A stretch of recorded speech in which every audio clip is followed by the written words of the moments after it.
Isipin mo ang isang tulay na maaaring mabilis na buuin, buwagin at muling itayo, isang tulay na tumatawid sa Yellow River ng China. Ganito kahanga-hanga ang kakayahan ng mga makabagong pontoon bridge.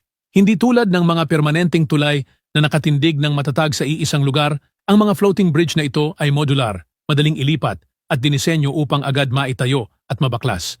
Karaniwang ginagamit ang mga ito ng militar ng China upang mabilis na makatawid sa ilog sa pamamagitan ng magkakadugtong na punton na kayang suportahan kahit ang mabibigat na sasakyan gaya ng mga tangke at truck kahit sa gitna ng malalakas na agos. Nilagyan pa ito ng mga natatanggal na angkla at di madulas na sahig upang matiyak ang katatagan, kakayahang umangkop at pagiging maasahan sa mga emerhensya o estratehikong operasyon.